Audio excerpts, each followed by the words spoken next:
Welcome to today's Explainer. We're jumping right into something truly fascinating today. We're going to unpack a highly abstract, deeply poetic text by Oluyemi Oladevid called Change of Guards. Now, at first glance, you might think, oh, it's just a simple poem. But as we're going to see, it's actually an incredibly rigorous, meticulously structured strategy for global transformation. We're going to decode exactly what she means step by step. But before we build her framework from the ground up, let's actually start right at the very end. Listen to her profound concluding thought. When poverty is wise, no one heeds the melody.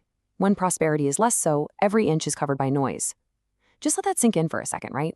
It totally sets the philosophical stage for the journey we're taking today. She's challenging how we, as a society, assign value. This stark contrast between quiet wisdom and noisy ignorance, that's the literal engine driving her entire strategy. Section 1. Meet Oluyemi Oladevid, the visionary behind the words. To really decode her abstract poetry, we've got to understand the visionary messenger herself. Her brand emblem, for instance, and its professional structure really signals something crucial. She treats these poetic contemplations not just as, abstract art, but as highly structured insights meant to influence actual policy. It's part of a broader portfolio that includes technical insights and policy briefs. She's an analytical thinker who leverages poetry as a surprisingly powerful tool for strategic communication. And examining her background tells us exactly what fuels her. She is a Nigerian who is just passionately concerned about global development and transformation. She explicitly states her deep love for people and her drive to generate concrete solutions. And crucially, she is heavily driven by her faith. She actually describes God as the wheel within her wheels. So when she writes about transforming the world, she's doing it from a deeply rooted place of purpose and faith-driven strategy. Section 2. The Opt-in Framework, a strategy for development. All of her background builds right into her central framework. It's a strict, unyielding binary of what she chooses to accept and what she fiercely rejects. Seeing all these elements together illustrates the sheer scope of her philosophy in one go.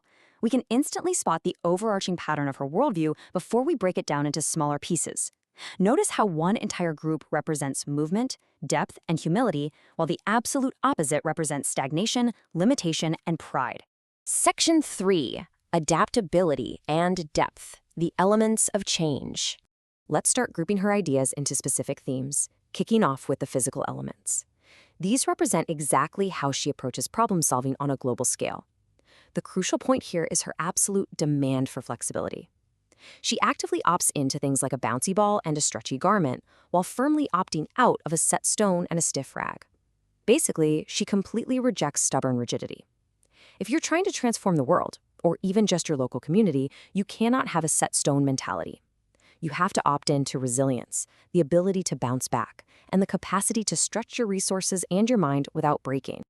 Building on that, let's look at her approach to global development. She demands we seek out the profound, endless capacity of the deep ocean, and she vehemently opts out of the shallow pond. This means completely rejecting superficial solutions, surface-level thinking, and limited perspectives. To do real, impactful work, you just have to be willing to dive deep into the complexities of human issues. No shortcuts. Section 4. Vision and humility. The character of a guard. Moving from inanimate objects to living creatures, she makes it incredibly clear that navigating complex global issues requires the sharp, far-reaching perspective of a keen eagle. You need to see the massive big picture, but also the tiny details from miles away. Conversely, she completely opts out of being a blind bat, flying blindly and reacting purely on instinct without true vision. In policy and leadership, a lack of foresight is literally an absolute deal-breaker for her. Now, there's a really fascinating shift in tone with her next pairing. She opts into the lowly donkey and opts out of the pompous horse. She's telling us that true transformational work requires grounded humility and unglamorous, consistent labor. Think about it. A donkey carries the heavy load without asking for a parade or any recognition at all. She leaves absolutely zero room for the empty pride and showboating of a pompous horse. Real change is a heavy burden. It's not a victory lap.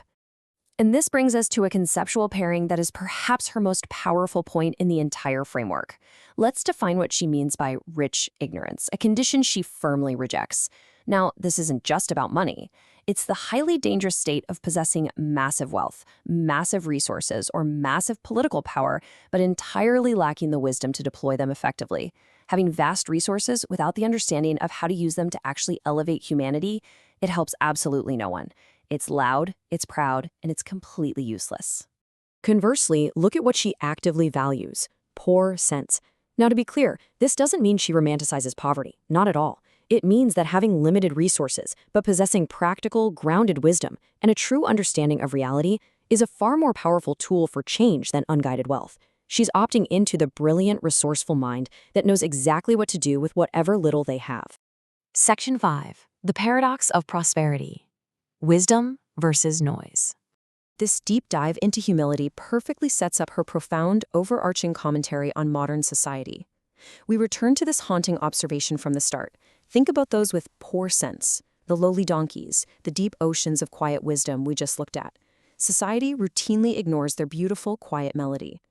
But when prosperity is less so, when we have that rich ignorance and those pompous horses, every inch is covered by noise.